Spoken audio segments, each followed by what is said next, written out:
Greetings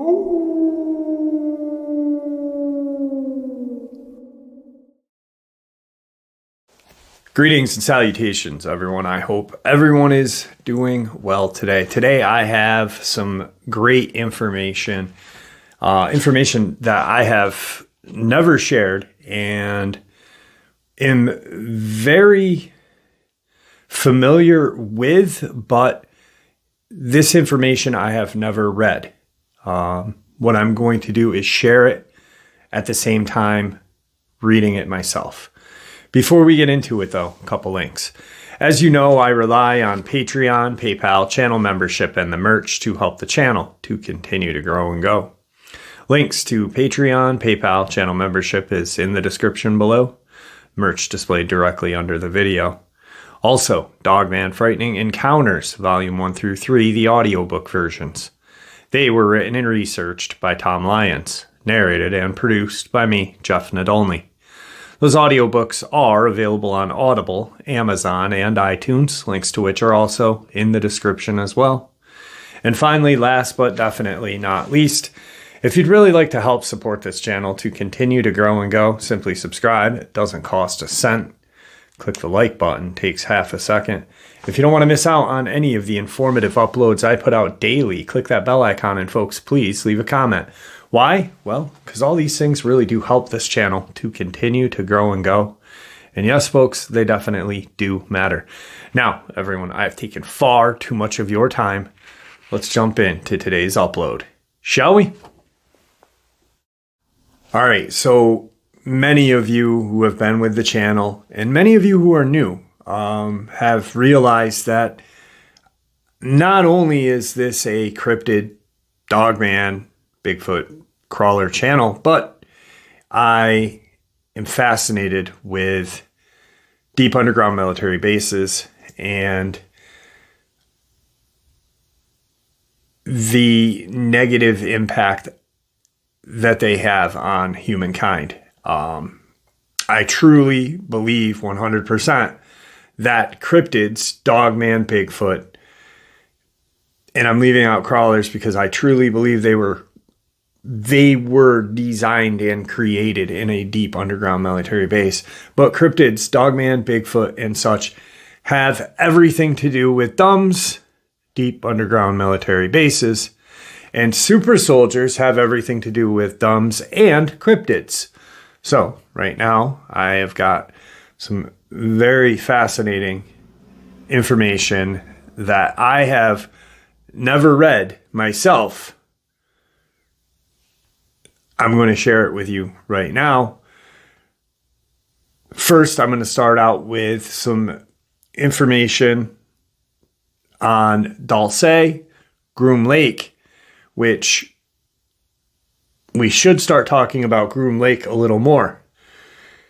Because in 79, I know some people say 78, but it was 79, Thomas Castiello and Phil Schneider, along with Bill Cooper, all tell us about the Dulce War. But Groom Lake, in 75, there was a massacre or an altercation. Let's get into this. Lear directed my attention to a large map of Nevada, which delineates all the areas which civilian maps coyly leave as uncharted military reserves. Right in the very center is a place called Area 51. It is the most secure and secret complex. There are 1,900 people there. It takes presidential clearance to work there, and they are ferried in the morning and taken out at around 5 p.m. in the evening. They have nothing to do with the saucers. The people who work on the saucers go up later in the afternoon and go home at around midnight. The saucer facility is called Espor. Espor is in the southwest corner of Area 51. Unfortunately, this facility and a similar setup near Dulce, New Mexico, may now belong to forces not loyal to the United States government or even the human race. It's horrifying for us to think that all the scientists we think are working for us are actually controlled by the alien. A deal was made with them in the latter part of the 60s, probably a revisioning of the 54 Treaty, which was in turn an outgrowth of the secret Bavarian Illuminati Treaty with the Greys in 33. In exchange for technology, we would cover up the existence of these creatures. Apparently, this agreement engineered by an arm of government so covert that even the president may not be on the need-to-know list. Also sanctioned the abduction of humans, which the aliens rationalized as an ongoing monitoring of the developing civilization. We asked only for a list of the abductees. In 73, the deal soured and hundreds and thousands were being abducted that were not on this list. In 78 and 79, there was an altercation between us and the aliens in which they killed 44 of our top scientists and a number of Delta Force who were trying to free them. According to Bob Lazar, an underground facility below Groom Lake was the site of an intense firefight between the Gray and U.S. military personnel after a human security officer had challenged an alien dictate not to enter a certain alien-controlled area with a loaded weapon and was subsequently killed as a result of his challenge.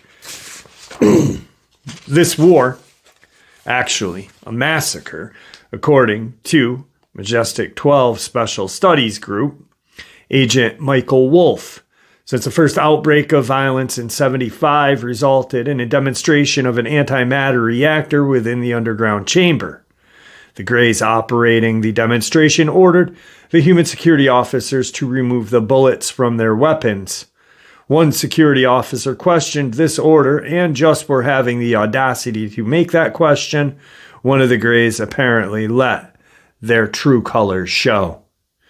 That is, it prematurely exposed the fact that they were not really the allies of the American government, but actually an occupational invasion force that had to maintain absolute discipline among its conquered subjects. This creature or thing, meaning alien, from out of this world decided that it would make an example out of those who questioned its orders, and its comrades followed suit. The Greys commenced to slaughter several dozen security personnel and scientists, although one alien Grey died in the initial altercation. Thomas Costello, I've said that name a million times, sorry.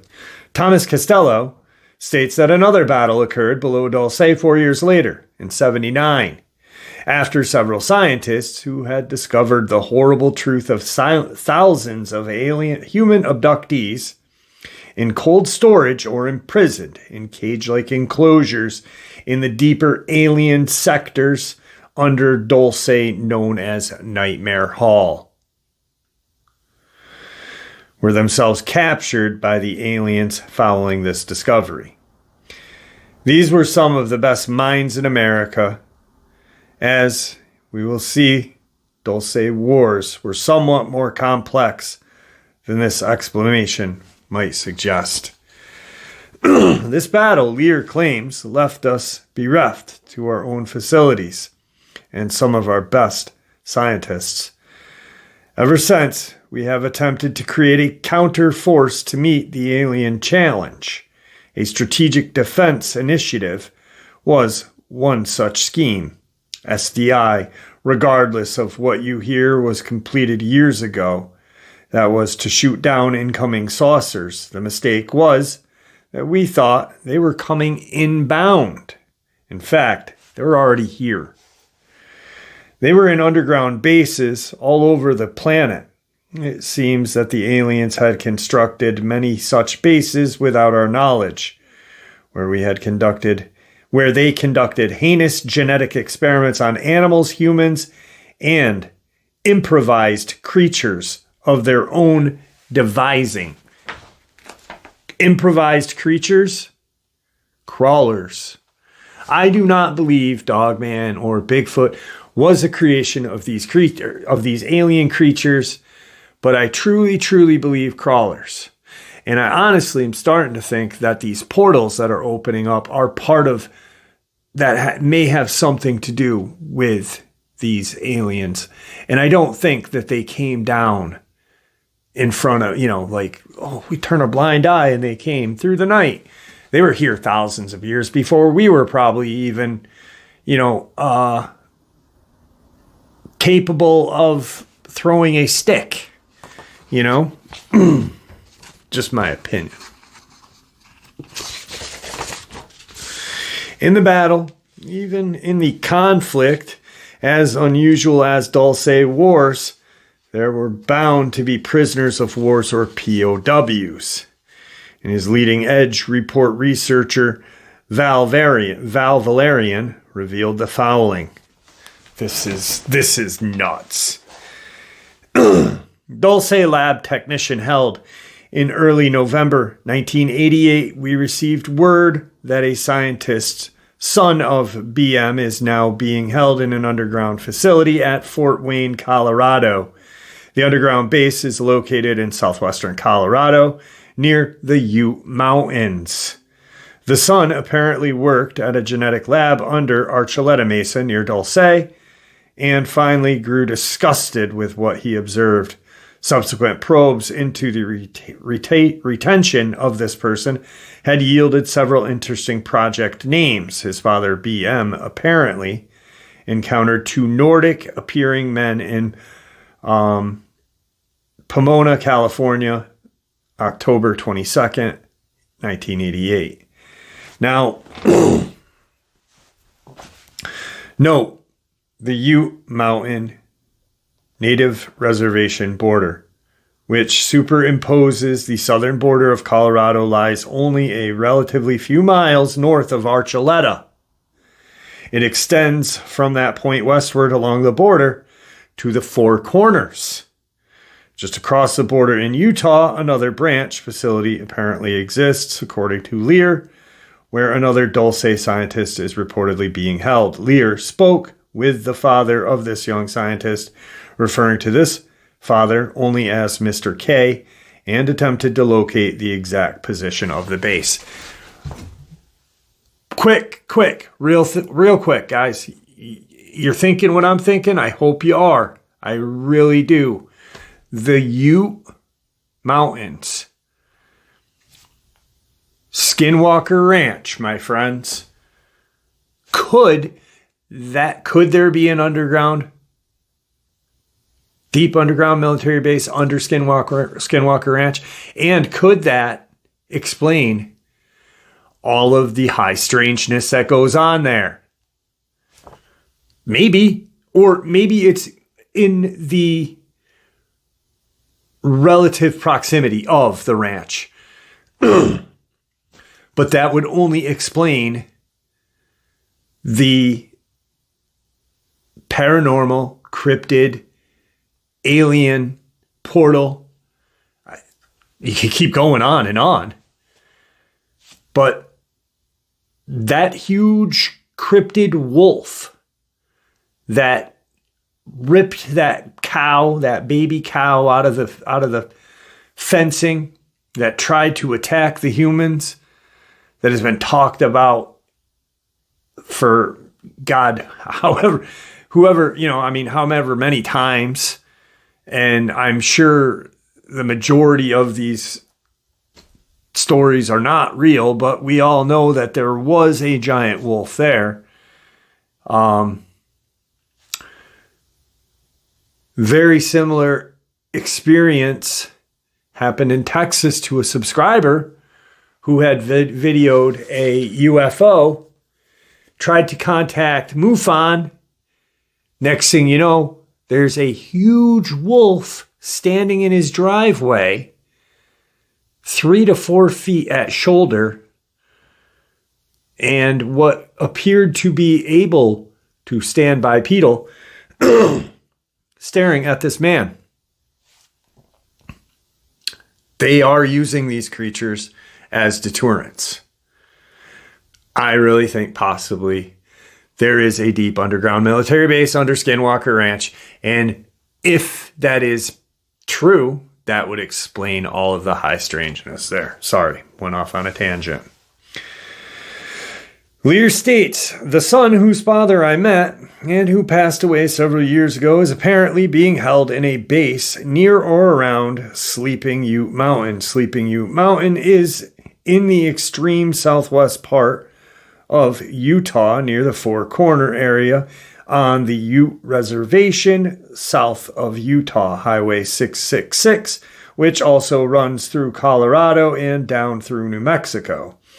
I do not remember how I came by this information, but it had to do with some research I was conducting in the search for Project Blue Light base near Dulce, which I never found.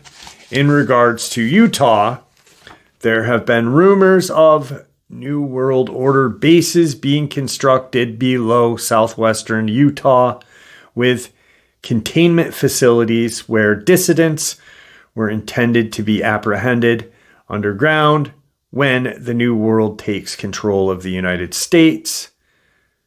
There are reportedly numerous such underground containment facilities throughout North America. I guess I might not be wrong. I'd like to be, because that's scary. The United States military is not the only force that has become involved with the war against the Greys. One of the major underground human forces who are very upset at the Greys over the violation of the territorial agreements and abuses and atrocities that have been committed against various intraplanetary human colonies include certain segments of the Talosian Aghardi alliance, as well as some of their Syrian allies who are against the Greys. The following information was sent to Utah researcher by Juliet Sweet, a personal friend of Sharula Dux, who is reportedly the Arganian princess, Aghardian princess, from Telos, a city complex below Mount Shasta. Well, I've talked about her previously. She was mentioned in an early lecture by Phil Schneider. The central metroplex of Telos is said to consist of a multi-level complex over 5 miles deep and at least 20 miles in circumference, which extends outward to subterranean colony system beyond. According to Sharula, Telos is subterranean connections via tube shuttles to at least 100 other subterranean cities below North America, as well as cities below South America, such as the allied city of Pasig below the Mato Grosso region in Brazil. Many of these cities are maintained by the ancient native North, South, and Central Americans. Two things. I said last night in the first upload of the day when I was talking about Elon Musk, and quite possibly he may be the Antichrist. And a few people didn't understand what I meant. Like, when I say GOAT, people refer to him as the GOAT. Like, he's the GOAT, greatest of all time, because he's so smart. He's doing this, he's doing that. And I made the statement that, when did we start referring to people as GOATs? The Neuralink, right? Now, here's something I forgot to mention in that. We all know that these tube systems from Dulce to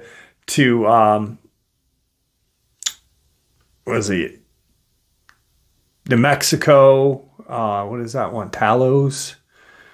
The one where that vibrating sound, all around our country and world, there's these tube shuttles. Musk has the Boring Company. Not boring, I'm bored, but boring, hey, let's dig some holes. There's just another kind of, maybe when it comes to Elon, I don't trust the man. I think that he's got bad intent. I really do. He's a goat in sheep's clothing. And when I mean goat, I don't mean greatest of all time. I mean the devil, Baphomet, whatever you want to call him. He's an asshole. I hope I'm wrong about that as well. But something's off about the man. Something's off. The following letter, dated February 7th, 93. Last month, I had your disc transcribed and read your materials in their entirety. Very interesting and full of well-cited facts. I appreciate your sense of groundedness when presenting your ideas. I am not familiar with the Saurian race, nor have I heard mention of them from Sharula or Adma. The Greys do come up from time to time, and what has been communicated by the Talosian hierarchy is that they are indeed being asked forcibly, if necessary, to leave. So that they are according to the people in the know, these Talosians are like our allies, the enemy of the Greys, and supposedly have been for thousands and thousands of years. In Sumerian text and Anunnaki and such, these are the people that we're talking about, dog-headed alien race that were violent. The ousting process has been active for the last year or so, and ADMA has indicated that Los Alamos will be one of the last areas to clear out. There has been some Star Wars type of conflicts as of late, but the Talosinian masters tell us not to worry about that they have things well in hand.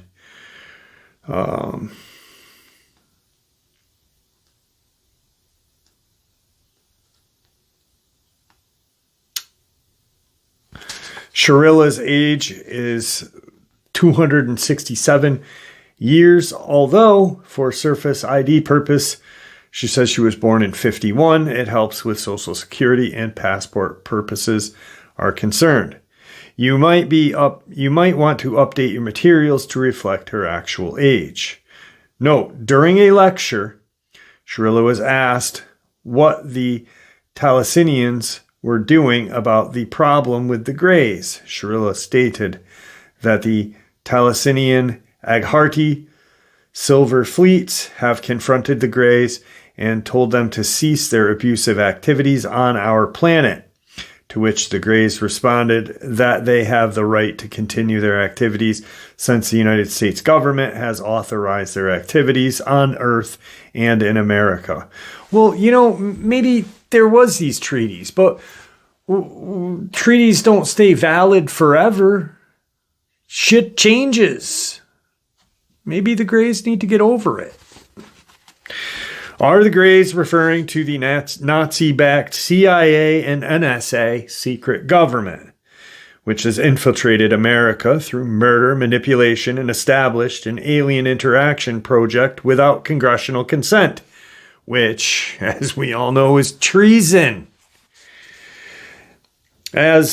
It's as if these green-blooded, pencil-necked, melon-headed, blood-sucking parasites who break treaties, violate human will, permanently abduct, and even kill humans for scientific or sustenance purpose, lie and deceive, disregard non-interventional ethics, destroy animals and property, manipulate the thoughts of the masses and their leaders against the consensus, knowledge, ruin human lives on mental, emotional, physical levels, and literally feed off of human life, including that of our children, have any place to give such excuses? just some little bit of scary info right there. This next bit of information is from a super soldier. Interview with Andy Pirro, survivor of a secret mind control project aimed at creating super soldiers with psionic abilities.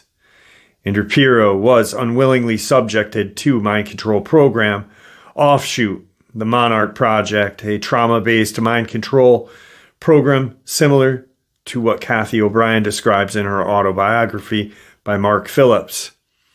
Transformation of America. If you're ever interested in that book, it's a pretty great book as well. Trance, like you're in a trance.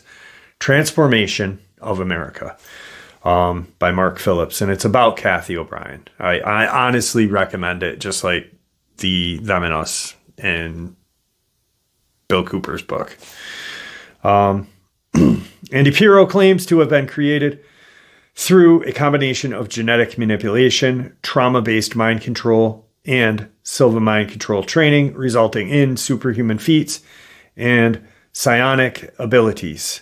In addition to this, Mr. Pirro alleges to have been unwittingly used in covert assassinations as a Manchurian candidate and also in missions connected to the Montauk project, such as time travel. Now I don't know if you've heard the upload that I talked about the young boy who was strapped in a chair. I shared it a couple weeks ago. He's trapped in a chair. He's a young, maybe teenage boy, and forced to create a psionic creature, a monster, at will. And he did. And some bad stuff ended up happening. This is what Pirro was involved in. And in upstate New York, in Saranac Lake, there was an underground military base discovered by a hiker back in the 90s that was designated for MK Ultra, Monarch, for children, creating super soldiers. Andrew Pirro first went public with his experience in August of '98. Special guest of Preston Nichols while at a lecture series hosted by Bob Ure of Philadelphia. I was so astounded by Andy's testimony that I had to interview him personally so that his story could be shared with the readers. For those who are unfamiliar, I've worked 10 years investigating and counseling UFO experiencers, abductees, and occasionally survivors of various forms of trauma, anomalous trauma, such as ritual abuse and mind control. Because of my background in alien abduction, paranormal, the occult, and anomalous trauma, I recognized Andy as an extraordinary survivor of trauma-based mind control, one whose story should not remain hidden. And this is a interview out of the magazine called Unknown Magazine. I don't know if it's still in publication. Maybe it is. Andy Pirro. EL is the questioner. AP is Andy Pirro. EL, Andy, where are you from originally, and when did your training begin? I was born in Fallon, Nevada in November of '69. My father was a lieutenant commander at the Fallon Naval Air Station in Nevada at the time. I believe my first experiences began by the time I was 2.5 years old. At 5 years old, my family lived in Munich, Germany, and I remember attending 2 distinct kindergarten classes. One in German that was located on or near McGraw Army Base, and another in English. I have flashback memories of torture sessions at an early age, 2, where I was subjected to shock treatments with needles inserted into my ears and other areas, What they, controllers and handlers, do is use extreme trauma to separate the mind from the body. They do this to split the mind into several parts that can later be programmed to do things like superhuman feats. Basically, they disconnect all of the normal human brain impulses, emotions, and whatever is normally present, then reprogram in new ones. They do this to remove all fear, so that when they program the new abilities, you will not have instinctual, but I am afraid response. They program you to not think. In essence, they treat and program your mind as if it is a computer. Who were these people running these secret programs like Monarch and the Montauk? And where do they conduct their activities? Our own government. One of my handlers who tried to brainwash me into believing that he was my father was basically a Nazi. I nicknamed him Adolf because he was very Aryan looking. After World War II, many of the Nazi scientists were brought over to the United States through our own intelligence community, who formerly worked in mind control research and concentration camps. I believe they are the remnant of the Nazi Party working in conjunction with different branches of the United States government and military. Much of my training and torture sessions were done right at the University of Rochester, New York. They used to take me to a private room in the attic or top floor of the library. The big lab where I had most of the programming done to me was at the Rome National Air Base in Rome, New York. I have also been used in the Montauk chair while at Camp Hero, Montauk, and also in a chair in Atlanta at Dobbins Air Force Base. The Montauk facility, located in Camp Hero, was reopened by the Department of the Navy and is still active to this day. Basically, there are underground bases located across the country. Each one has a different function and specialty. There's a facility in Rochester, New York, Paramus, New Jersey, Dobbins Air Force Base, located in Atlanta, Camp Hero in Montauk, Long Island, and many others. In the Paramus, New Jersey facility is where they do the programming for many of the female agents. For the most part, 99% of them are involuntary agents or couriers who are raised in various mind control projects. EL. What were some of the things the mind control programmers made you do? No, some of the things that I might not be able to say due to clauses on YouTube, I will just kind of stop and you fill in the blank. I remember my mother enrolling me in the Silva Mind Control course when I was 10. It is a type of self-hypnosis where you learn to go to different levels of your mind to do self-healing, relaxation, visualization, bending spoons with the power of your mind, things like that. This is also the time when I saw two peculiar military men who would periodically visit me throughout my childhood, especially at sporting events. I did exceptionally well at the Silva Mind Control and sports, so much so that the two military men approached me and said, "I hear you have some very special abilities. Someday you will work for us." At the time I did not understand, but later the two men figured prominently in all the training I had up all the way through my college years.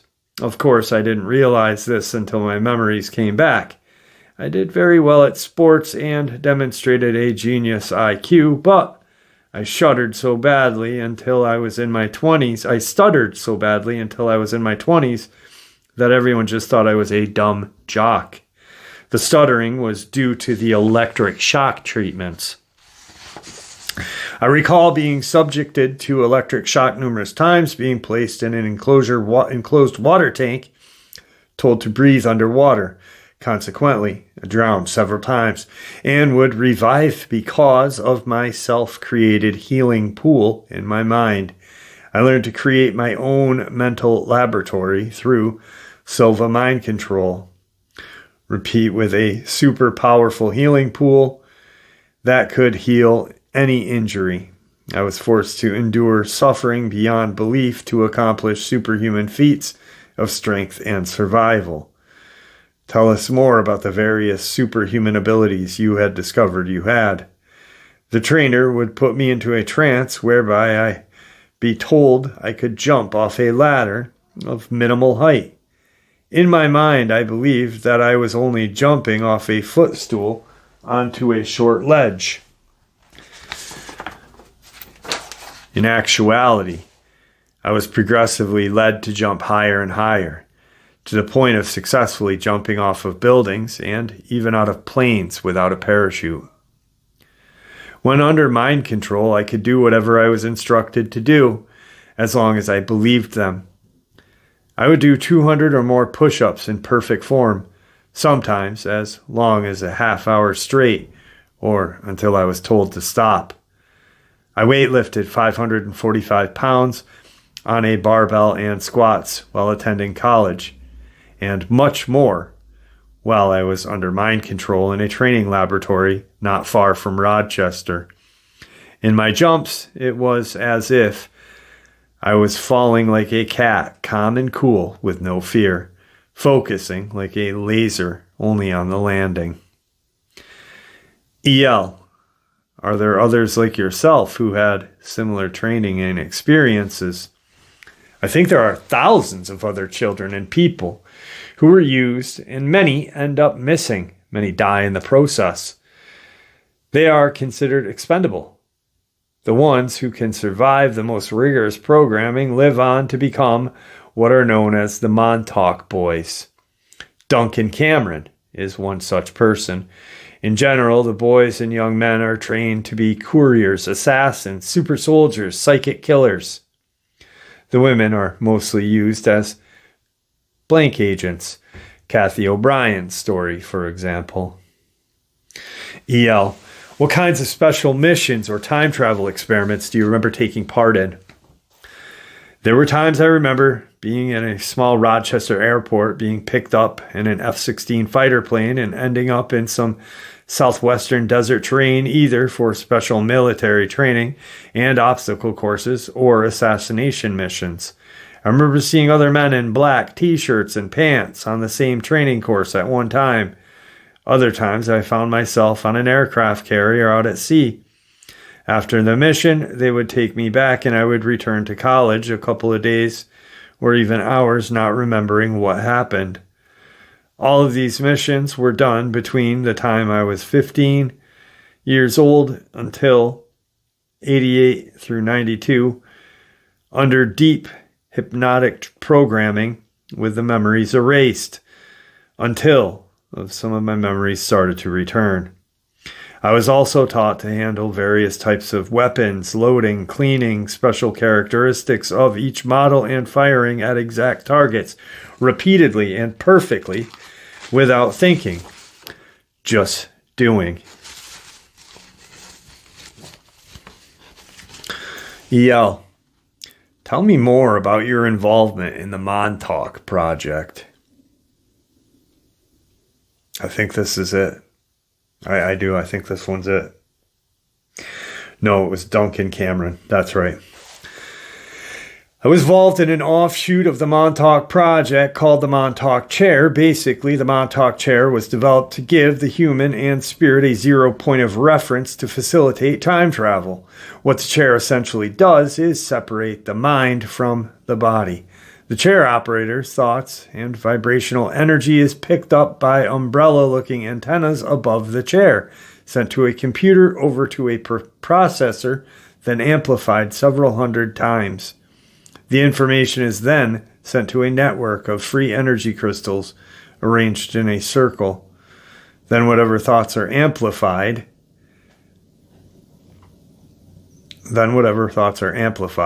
i.e. a time period, a wormhole would open in the room. The wormhole was as large as 16 to 18 feet across and even large enough for a truck to go through. In Cape Hero, Montauk, the location is the crosshairs of the Earth's biorhythms. and is the point on Earth where time travel is most easily accomplished when Earth is a point of origin. My part of the Montauk chair project was to use my focused visualization skills to think of specific time points in history that were assigned to me. The chair was connected to a sophisticated computer system and thought amplifier, such that when a thought or time period is visualized, the computer simulates the time portal based on that point in time. A series of time portals are done until a library of time periods and portals have been accumulated. The chair is also used to amplify extremely focused thoughts to create three-dimensional materialization based on operator thoughts. Preston Nichols wrote several books on the Montauk project and describes an incident when Duncan Cameron created a monster while in the Montauk chair. I'll have to find that whole experiment that Duncan Cameron took part in and share that, because the monster he created was so terrible that whole, I believe they almost shut down, or possibly they did shut down the Montauk chair because of it. Not probably, maybe they did for a day or two, but it was bad. And right here they're talking about portals. So you cannot tell me that this technology that we had obtained wasn't obtained from the alien forces that were under or in these deep underground military bases. There's the connection. Portals, deep underground military bases, alien life form, U.S. government, and such. One such travel mission was called Project Southern Cross. It was used to win World War II in favor of the Allies. What the U.S. government did using time travel was to go back in time to the 40s to help us win the war. We would deliver communication devices, weapons, and technologies made out of 1940 parts. These would be delivered to the 1940s along with a complete set of drawings on how to make them out of 1940 parts. I took part in several of these deliveries. One time I was sent to Germany and another time sent to England. I was not allowed to speak to anyone other than deliver my parcel and quickly return back to our own time. And this was all done under deep hypnotic programming, so I didn't have a lot of freedom to explore. I was gone no longer than a couple of hours for the deliveries. So just wondering, okay, so if they did do this, which I wouldn't doubt, I mean, the Philadelphia experiments and such, but if they did go back and help allies win the war, those controls or those devices that were purposely destroyed, like after each bombing session, and I only know this because of watching Masters of the Air, and it is nonfiction, a nonfiction TV show based on accounts from these B-17 pilots who were dropping bombs throughout the war. But they had this device that sat in the plane that directed their bombs. And then after each mission, while they were above the ocean, they would destroy them and throw them out. Or let's say the B-52 crashed, they would destroy the device. No matter what, no matter if it took time and you didn't have time to jump out of that plane, you were to destroy that device. I wonder if that... Have you ever encountered any extraterrestrial or seen any aliens in any of your underground base memories? From what I understand, the Department of Navy made an agreement with the alien Greys to exchange technologies for human women and children to conduct horrifying breeding experiments. This is what's going on right now in an underground military base not far from Miami. One of my most disturbing memories is being escorted down a hallway in this underground lab and seeing cages of chicken wire fence with women and children screaming for help. I've seen alien greys, the 4-foot ones with large black eyes, and also the 7-foot-tall reptilians in some of my experiences. I've been told that I have many children from alien breeding experiments. I've had abductions with greys as well. On one occasion, I was introduced to a reptilian being while in an underground base sometime in the early 90s. At first, I saw a 7-foot-tall human Aryan-looking man. He walked toward me, and I noticed that his image phases out as if something interfered with the energy field. He does something to a device on his belt and tells me, "Okay, I'll show you." He then pushes some button, and then I see his image change into a 7-foot-tall lizard-like creature that looked like it weighed over 400 pounds. I was introduced to a group of beings that claimed to be a subgroup of the Illuminati. They were made up of a group of 40 to 50 men, all 6'2" and taller, white, and of all indeterminate older age averaging 70. But I suspect much older considering the technology they have access to. They covened in a boardroom that I believe was in the underground base, perhaps Camp Hero, Montauk. They sat around a large football-shaped table made of wood.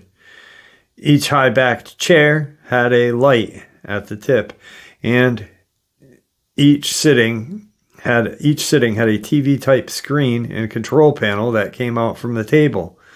There was a huge screen located in the front of the room as well. I have reason to believe that not all of the Illuminati are human, but actually are alien beings that appear to look human. L. Who or what groups do you think are running the show here in the United States or even on Earth? How do the aliens fit into this? That's very complicated. But basically, there are 4 main versions of groups of the New World Order, all with slightly varying agendas. The first group comprises of the United States and Western Europe, England, Germany, France, and the US. The second is Eastern Europe fused with the Western Europe and the United States. Third group is countries of the Orient, and the fourth is Middle Eastern, Saudi Arabian elements, and all of their oil money. There are also off-world groups, aliens, and future human Nazi types called Zardanians, reptilians, greys, Dracos, who also have a hand in the NWO plans. For the time being, old money groups of Europe and England have teamed up with the die-hard factions of Nazis, Jewish, and Americans, forming the group that have always been known as the Illuminati and affiliated secret societies. This large international group controls the media, police force, and military, etc.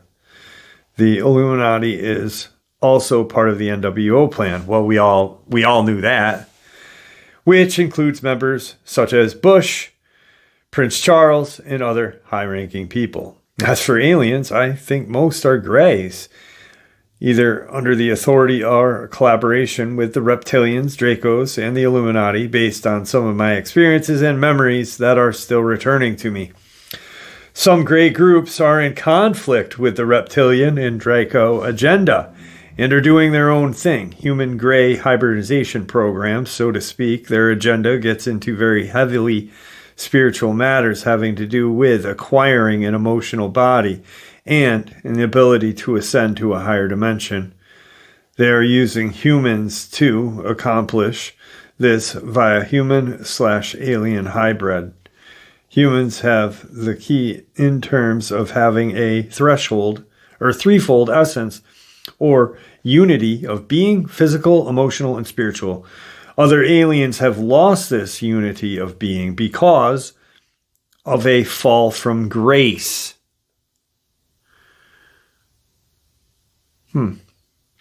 That's weird. Thus inhabiting them from ascending to higher dimensions or evolving to higher levels.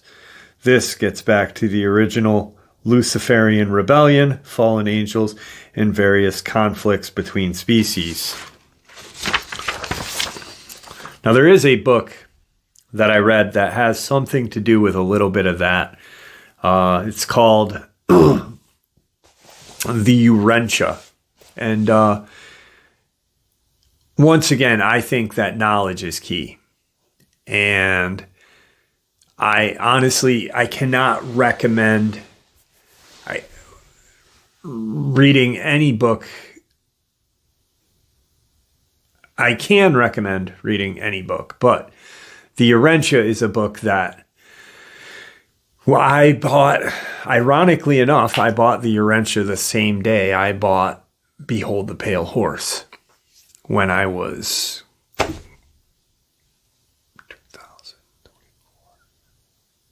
21 years old, 20 years old. Very interesting stuff in there. They talk about Jesus being the true bringer of peace and love and light and joy. But they also talk about alien existence and such. If you get a chance, grab it. It's a good read. It's got a lot of information in it. EL, when did you start remembering your memories? How did or can you break the programming they installed? Some of my first memories surfaced while living with a roommate in Atlanta back in '96. We went to a bowling alley and I saw a large sign in the shape of a man dressed like a rhino advertising. Bowl with rhino balls. This triggered me into remembering that Rhino is the name for my handler. Is the name my handler called me, excuse me. My roommate overheard me say that out loud. I'm Rhino. They call me Rhino. He got excited and immediately asked, "Where did you hear that?" He gave me a grave look of concern on his face and kept questioning me. By his reaction, I realized later that all along he was one of my hired programmers and handlers. The initial triggered memory that surfaced was a flashback of me being electrocuted and shocked and screaming in pain in one of my numerous torture sessions. After that first memory, other memories started to leak. It was like my mind was dammed up and the subconscious memories were starting to leak through. My mind controller programmers deliberately built a wall around my memories so that I would not remember. When I started recalling bits and pieces, I'd write notes to myself and hide them. Then I'd find my notes after I had forgotten everything because of my roommate was catching on that I was remembering, so he would repeatedly put me in trances, erase my memories, and I'd forget what I had just remembered. But then everything came crashing down because I deliberately hid notes and pretended that I didn't know my roommate. I had thought he was a friend, and it turned out he was just a hired controller and handler to keep me in the program. I recall that in the past, I did not even remember my dreams for 10 years, but now things are coming back. I'm working on purifying the body to help clear my mind and get my abilities back. EL, how do they keep control over these people who have been and are still in the mind programming and the mind control projects? The essence of their control tactics is splitting the mind at a young age. This entails a process of trauma, torture, degradation, and humiliation. The process is different for each individual, but in essence, they go into your subconscious and find out what most personal parts of you are. Then they essentially use this against you to break you down and rip your mind apart. This happens. What happens is this: an individual who possesses special mental abilities is selected at a very young age. Very often, they are from military families or from multi-generational satanic ritual abuse families. I was going to say that when he talked about his dad being of being in the military. Because it's easy for them to get control over someone they already control. They already control that lieutenant or this, whoever. So we control you. Give us your child and let us turn him into a super soldier. They control your mind through various complicated hypnosis techniques and commands until they create the perfect Manchurian candidate. They program you to do something, then erase your memory. Basically, they program your mind as if you're a computer. Once they install the magic word, all they have to do is say it and you're back under control. This happens from an early age, so it's easier to control them if they are conditioned and dissociated into several personalities. Another method for this control is that they send in special people in our lives, handlers and controllers who pose as friends, teachers, deprogrammers, roommates, lovers, etc., who are all actually operatives for the mind control project. Some are sleeper operatives who don't even know they are being used to a certain extent. It makes it hard to trust anyone at this point. EL. Is there anything else that you can say about these projects or advice for others who have gone through similar experiences, like how they can be set free from its influence?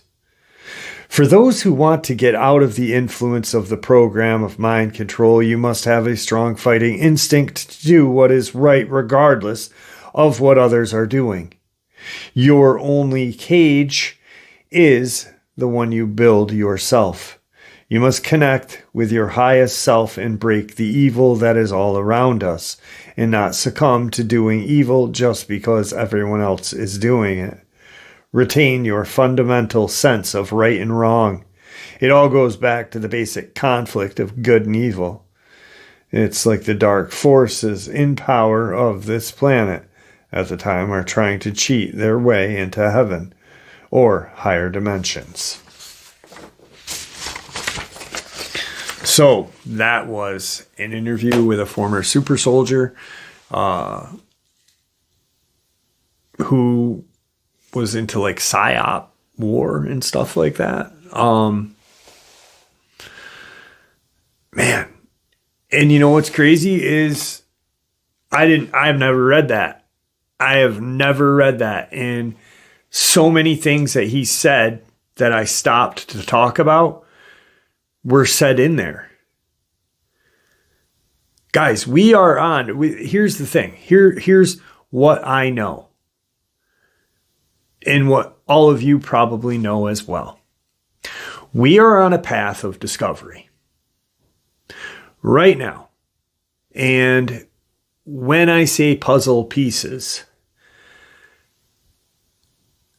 I mean all puzzle pieces fit together. Like he talked about them creating in these projects superhumans, super animals, and even creatures that don't exist. Crawlers, the portals. There is so much in front of us that,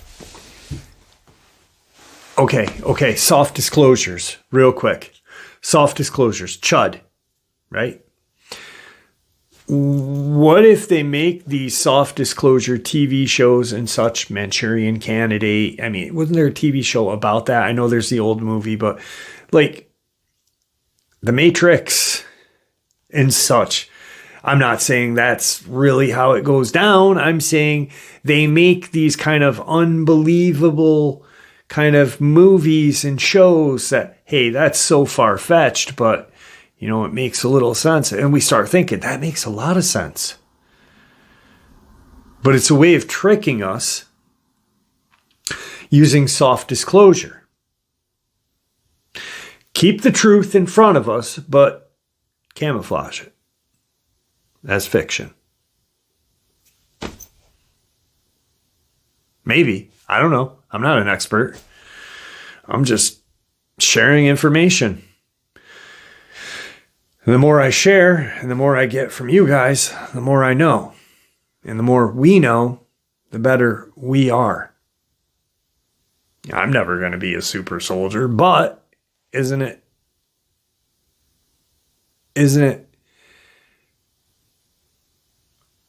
counterproductive that we know that these things exist? I think so. Anyway, guys, I hope you enjoyed today's upload as much as I enjoyed sharing it with you. A lot of great information. Wow. Just, I truly, this is why I love to read about this stuff, because it all fits. If you think about it, it all fits. Like what I talked about less than an hour ago about Skinwalker Ranch, Dulce, Los Alamos, Teos, New Mexico. That's what I was trying to think of.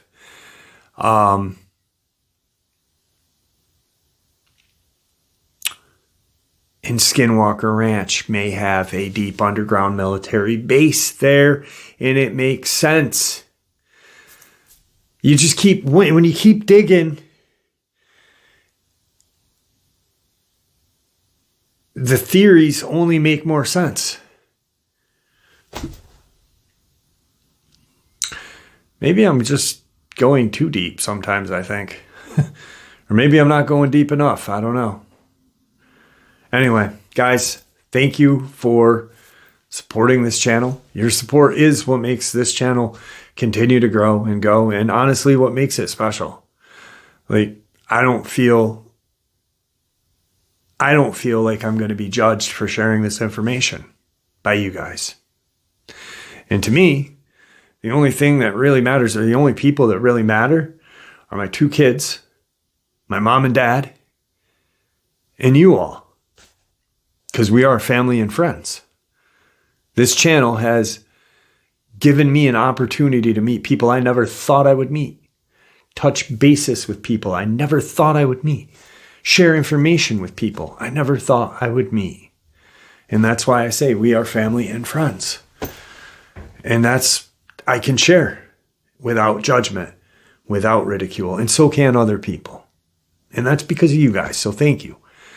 So please stay safe, stay happy, stay healthy, and stay vigilant. Keep an eye on your surroundings. Keep your children safe. Why? Because they are the future. Your pet's the best alarm that we can have. Your family and friends, well, because we want to keep them safe because we love and care about them. So share this information with them, and it may just help save their life someday.